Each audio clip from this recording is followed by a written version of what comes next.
सभी भाई बहनों को जय मसीह की। Praise the lord, hallelujah. मसीह में आपकी सलामती हो। परमेश्वर पिता सभी भाई बहनों को आशीष दे सभी को जय मसीह की। तो हम परमेश्वर का धन्यवाद करते हैं सुंदर समय के लिए। तो ये मेरे प्रिय भाई बहनों, आज हम 25वें भाग की ओर बढ़ रहे हैं, क्योंकि परमेश्वर का आगमन बहुत जल्द होने वाला है। अंत का समय है।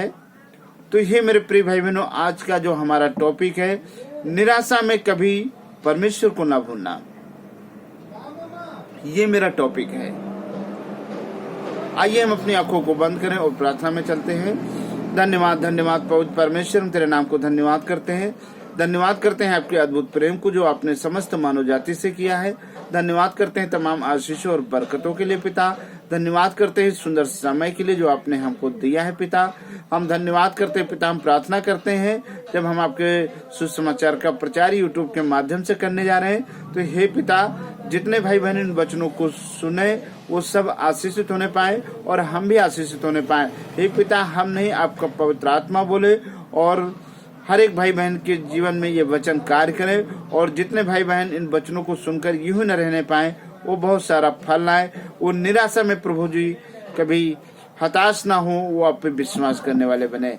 हर एक के जीवन को धन्य बनाइए इन पावरफुल वचनों के द्वारा। परमेश्वर दया करो, ब्लेस करो, हमारे हर भाग में हर विषय में सहायता मदद करो। सबको तेरे हाथों में सौंपते हैं पिता। इस प्रार्थना को यीशु मसीह के सामर्थ्य और आशीष नाम में को मांगते हैं, आमीन। सभी को जय मसीह की। तो ये मेरे प्रिय भाई बहनों, परमेश्वर का धन्यवाद करते हैं सुंदर समय के लिए। आज हम 25वें भाग की ओर बढ़ रहे हैं। तो ये मेरे प्रिय भाई बहनों, निराशा में कभी परमेश्वर को ना भूलना। हालेलुया। तो आइए हम वचन की तरफ चलते हैं। भजन संहिता और उसका चैप्टर नंबर 51 और आयत नंबर 17 में लिखा है, टूटा मन परमेश्वर के योग्य बलिदान है। हे परमेश्वर, तू टूटे और पिसे हुए मन को तुच्छ नहीं जानता। हालेलुया। ये मेरे प्रिय भाई बहनों, परमेश्वर का वचन कहता है टूटा मन परमेश्वर के योग्य बलिदान है। जो आपको परमेश्वर को चढ़ाना, वो आपका क्या है? वो टूटा मन है। और हे परमेश्वर, तू टूटे और पिसे हुए मन को तुच्छ नहीं जानता। परमेश्वर जिसका मन टूटा हुआ होता है, जिसका मन पिसा हुआ होता है, उसे तुच्छ नहीं जानता, उसे संभालता है। बस आपको जरूरत है कि आप परमेश्वर पे विश्वास रखें, परमेश्वर पे भरोसा रखें। परेशानी लाख कितनी भी बड़ी हो, लेकिन ये विश्वास रखें कि हमारे साथ यीशु है, हमारे साथ हमारा सृजनहार परमेश्वर है, हमारा उद्धारकर्ता परमेश्वर है। ये विश्वास रखें, क्योंकि प्रभु यीशु मसीह ने अपने वचनों में कहा कि तेरा विश्वास राई के दाने के बराबर होगा, तो तू इस पहाड़ से कह देगा इस समुद्र में जाके गिरेगा। तो ये मेरे प्रिय भाई बहनों, हमारा विश्वास अटल होना चाहिए। हमारा विश्वास कभी खोने वाला नहीं होना चाहिए, कभी हताश होने वाला नहीं चाहिए। दूसरा तीमुथियुस और उसका चैप्टर नंबर 2 उसकी आयत नंबर 21 में लिखा है, यदि कोई अपने आप को इनसे शुद्ध करेगा तो वह आदर का बर्तन और पवित्र ठहरेगा और स्वामी के काम आएगा और हर एक भले काम के लिए तैयार होगा। हालेलुया। ये मेरे प्रिय भाई बहनों, परमेश्वर आपको इस्तेमाल करेगा, क्योंकि वचन कहता है यदि कोई अपने आप को इनसे शुद्ध करेगा, यानी परमेश्वर के वचनों से शुद्ध करेगा, जैसा परमेश्वर का वचन कहता वैसा कार्य करेगा, तो वह आदर का बर्तन, यानी वह आदर का बर्तन होगा और पवित्र ठहरेगा। हे मेरे प्रिय भाई बहनों, परमेश्वर आपको अपने वचन के द्वारा आपको पवित्र करेगा। यीशु अपने लहू के द्वारा आपको पवित्र करेगा, क्योंकि खुदावंद यीशु मसीह ने समस्त मानव जाति के लिए अपने आप को बलिदान कर दिया, ताकि हर एक जन जो विश्वास करे वो उद्धार पाए। तभी तो यीशु मसीह ने कहा कि मैं धर्मियों के लिए नहीं, मैं पापियों के लिए आया, मैं पापियों को बचाने आया हूं। और रोमियो की पुस्तक में लिखा है कि सब ने पाप किया है, कोई ये नहीं कह सकता कि हमने पाप नहीं किया है। ये मेरे प्रिय भाई बहनों, जब आप विश्वास करेंगे तो आप पवित्र ठहरेंगे और आप आदर पाएंगे और स्वामी के काम आएंगे और परमेश्वर के काम आएंगे। परमेश्वर आपको इस्तेमाल करेगा और हर एक भले काम के लिए तैयार होगा। परमेश्वर आपको हर एक भले काम आपके जीवन के द्वारा होने पाएंगे। आप बहुत सारे लोगों के लिए दुआ प्रार्थना कर सकते हैं, भविष्यवाणियां कर सकते हैं। परमेश्वर आपको कसरत के साथ इस्तेमाल करेगा। हालेलुया। तो ये मेरे प्रिय भाई बहनों, परमेश्वर आपको इस्तेमाल करना चाहता है, बस जरूरत है कि आप निराश ना हो। आइए देखते हैं, प्रभु यीशु मसीह जब 40 दिन 40 रात उपवास में रहे और उन्होंने प्रार्थना किया, तो शैतान ने उनकी पहली परीक्षा लिया। पहली परीक्षा उनकी क्या लिया कि भूख। आज भूख के लिए, पेट के लिए लोग न जाने क्या क्या करते हैं, और शैतान पहला अटैक पेट पे मारता है, भूख। तभी तो कहता है कि तू परमेश्वर का पुत्र है, तो इन पत्थरों से कह दे रोटियां बन जाएं। और प्रभु यीशु मसीह ने क्या कहा मेरे प्रिय भाई बहनों, इंसान रोटियों से नहीं, परमेश्वर के मुख से निकले हुए हर एक वचन से जीवित रहता है। तो ये मेरे प्रिय भाई बहनों, जब वो शैतान प्रभु यीशु मसीह की परीक्षा लेने लगा, तो आप किस खेत की मूली हैं, आप किस खेत की बथुई हैं, घास हैं, परमेश्वर वो शैतान आपकी भी परीक्षा लेगा। वो नहीं चाहता है कि आप परमेश्वर के मार्ग पे चले। वो ये नहीं चाहता है शैतान कि आप पवित्र रहें। शैतान नहीं चाहता है कि आप परमेश्वर का कार्य करें। वो तो हमेशा विरोध यानी लड़ाई लड़वाने के लिए तैयार है कि आप परमेश्वर के विरोध में कुछ बोले। शैतान ये चाहता है आपसे। और भजन संहिता उसका आयत नंबर 34 और उसकी आयत नंबर 14-15 में लिखा है, बुराई को छोड़ और भलाई कर, मेल को ढूंढ और उसी का पीछा कर। हालेलुया।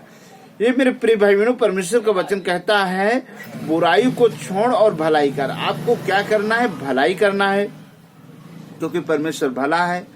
आप परमेश्वर के बेटा और बेटी हैं, तो पहली योग्यता आपके अंदर आपको भलाई करना है। मेल को ढूंढ और उसी का पीछा कर। परमेश्वर के मार्ग पे ढूंढे और उसी का पीछा करें, क्योंकि प्रभु यीशु मसीह ने कहा पहले तुम मेरे राज्य और धर्म की खोज करो, ये सब तुम्हें वस्तुएं मिल जाएंगी। इनके लिए तुम्हें कहीं भागना नहीं है, तुम्हें परिश्रम नहीं करना है। पहले तुम मेरे राज्य और धर्म की खोज करो। तो हमारा मेल किससे होना चाहिए? परमेश्वर से होना चाहिए। यहोवा की आंखें धर्मियों पर लगी रहती हैं और उसके कान भी उसकी दुहाई की ओर लगे रहते हैं। जब आप परमेश्वर से प्रार्थना करते हैं, तो परमेश्वर आपकी प्रार्थनाओं को सुनता है। परमेश्वर के कान आपकी प्रार्थनाओं को सुन रहे हैं। परमेश्वर आपकी प्रार्थनाओं को सुन रहा है कि आप क्या चाह रहे हैं, क्या बोल रहे हैं, और उसकी दुहाई की ओर कान लगे रहते हैं। जब आप दुहाई देते हैं परमेश्वर की, तो तब भी परमेश्वर के कान आपकी ओर लगे रहते हैं। वो आपकी दुहाई को भी सुनता है, आपकी प्रार्थना को भी सुनता है। तो ही मेरे प्रिय भाई बहनों, यहोवा टूटे मन वालों के समीप रहता है और पिसे हुओं को उद्धार करता है। जिनका मन टूटा हुआ होता है, परमेश्वर उनके साथ रहता है। बेशक वो इस पृथ्वी पर दुखी हो, लेकिन वो स्वर्ग के राज्य के वारिस होंगे। क्योंकि प्रभु परमेश्वर कोई ऐसी आशीष आपको नहीं देगा कि परमेश्वर की दी हुई आशीष व्यर्थ ठहरे। क्षणिक आशीष कोई नहीं देता है। परमेश्वर आपको अमरता का जीवन देने जा रहा है। परमेश्वर आपको स्वर्गीय राज्य देने जा रहा है। परमेश्वर आपको महिमा का सिंहासन देने जा रहा है। वो आसमानी मुकुट देने जा रहा है, ताज देने जा रहा है। आखिर और क्या चाहिए? वो अनंत जीवन देने जा रहा है। आप यीशु मसीह पे विश्वास रखें, क्योंकि उसका वचन यही कहता है, यहोवा टूटे मन वालों के समीप रहता है और पिसे हुओं का उद्धार करता है। जो इस पृथ्वी पर पिसे हुए हैं, परमेश्वर उन्हीं का उद्धार करता है। किसी धनवान का उद्धार नहीं करता है। प्रभु यीशु मसीह ने अपने वचनों में कहा है, धनवानों का स्वर्ग के राज्य में कोई जगह नहीं, प्रवेश करना कठिन है। यानी सुई के छेद से एक बार ऊंट निकल जाएगा, लेकिन धनवान का स्वर्ग के राज्य में प्रवेश नहीं करने पाएगा, क्योंकि वो पृथ्वी की वस्तुओं में उसने आनंद किया है। उसका मन पृथ्वी की वस्तुओं की ओर लगा है। और जो दबे कुचले हुए होते हैं मेरे प्रिय भाई बहन, उनका मन परमेश्वर की ओर लगा होता है। हालेलुया। परमेश्वर अपने वचन को पढ़े और सुने जाने पे आशीष दें। आइए हम इस पावरफुल वचन के लिए दुआ करते हैं। धन्यवाद धन्यवाद धन्यवाद पवित्र परमेश्वर, हम तेरे नाम को धन्यवाद करते हैं। धन्यवाद करते हैं आपके अद्भुत प्रेम को जो आपने हमसे किया है पिता, और उस गुणतम रहस्यों को प्रकट किया है। पिता, हम धन्यवाद करते हैं जो भाई बहन इन वचनों को सुने वो सब आशीषित होने पाए। पिता, हे परमेश्वर पिता, आपकी इच्छाओं को पूरा करें, वो कभी निराश ना हो, कभी हताश ना हो, वो आपके मार्ग पे बढ़ते जाए पिता, ताकि आपसे बहुतायत का जीवन पा सके। क्योंकि आपने कहा है तुम लौट आओ, मन फिराओ और मेरे पास आओ, मैं तुम्हें बहुतायत का जीवन दूंगा। परमेश्वर दया करो, हर एक भाई बहनों के जीवन में अद्भुत कार्य करो, उनके रुपये पैसे में, उनकी खेती बाड़ी में, उनके अनाज के भंडार में आशीष दीजिएगा, बच्चों को बुद्धि ज्ञान दीजिएगा, घर हर एक के घर में शांति दीजिएगा, हर एक को कार्य करने में सहायता मदद करिए। परमेश्वर दया को ब्लेस करो, सबको तेरे हाथों में सौंपते हैं पिता। इस प्रार्थना को यीशु मसीह के सामर्थ्य और आशीष नाम को मांगते हैं, आमीन आमीन। सभी को जय मसीह की। हे मेरे प्रिय भाई बहनों, अभी तक आपने मेरे चैनल को सब्सक्राइब नहीं किया है तो आपसे एक रिक्वेस्ट है कि आप मेरे चैनल को सब्सक्राइब करें, ताकि परमेश्वर का कार्य बढ़ता जाए और बहुत सारे लोग इन वचनों को सुने, आशीषित हों और परमेश्वर का राज्य आपके जीवन में, आपके घर परिवार के द्वारा इस पृथ्वी पर स्थापित हो, यीशु के नाम से आमीन। सभी को जय मसीह की।